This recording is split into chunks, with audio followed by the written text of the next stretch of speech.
अब स्वस्थ और फिट थी, पर बीमार नहीं, चमकदार। एक शानदार रेशमी गाउन में बेहद गरिमापूर्ण लग रही थी। उसके चेहरे पर एक अनोखा आत्मविश्वास और नूर था। वो किसी सपने जैसी खूबसूरत लग रही थी। और सबसे बड़ी बात, उसकी खामोश लेकिन शक्तिशाली मुस्कान हॉल में मौजूद किसी भी चीज से ज्यादा कीमती थी। राहुल की आंखें फटी की फटी रह गई। जिस महिला को वो कल तक बोझ समझता था, आज वही पूरी महफिल की जान थी। यहां तक कि उसकी नई दुल्हन सेलेस्ट की चमक भी फीकी पड़ गई थी। मीरा बड़े शांत कदमों से राहुल के पास पहुंची। मीरा स्टेज के पास रुकी और राहुल की आंखों में देखते हुए बिना किसी घबराहट के बोली, बधाई हो राहुल। मैंने कभी नहीं सोचा था कि वो दिन भी आएगा जब मैं तुम्हें खुश देखकर गर्व महसूस करूंगी। हॉल में चुप्पी थी।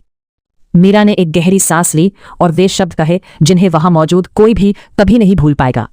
मुझे छोड़ने के लिए तुम्हारा शुक्रिया, क्योंकि जब तुमने मुझे ये कहकर छोड़ा कि मैं सुंदर नहीं हूं, तब मुझे पहली बार एहसास हुआ कि मेरी असली कीमत क्या है। राहुल ने मेज को कसकर पकड़ लिया। उसका गला सूख गया था। मीरा जारी रही, मैंने तुमसे कभी नफरत नहीं की। भले ही तुमने मेरे शरीर का मजाक उड़ाया और मुझे अपने साथ रखने में शर्म महसूस की।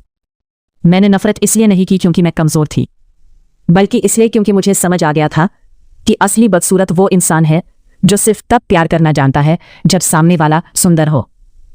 मेहमानों की आंखों से आंसू छलक पड़े। यहां तक कि शादी कराने वाला पंडित भी ठिठक गया। और मीरा की आखिरी लाइन ने राहुल के पुरुषार्थ को पूरी तरह चकनाचूर कर दिया। तुम्हें कभी कोई जीवन संगिनी चाहिए ही नहीं थी राहुल। तुम्हें तो बस अपनी शान दिखाने के लिए एक सजावट का सामान चाहिए था। इसके बाद मीरा मुड़ी और बिना पीछे देखे हॉल से बाहर निकल गई। उस पल सबको महसूस हुआ कि राहुल आज सब कुछ पाकर भी खाली हाथ रह गया, जबकि मीरा एक विजेता की तरह वहां से विदा हुई। कहानी की सीख, बाहरी बनावट किसी इंसान की असलियत नहीं होती।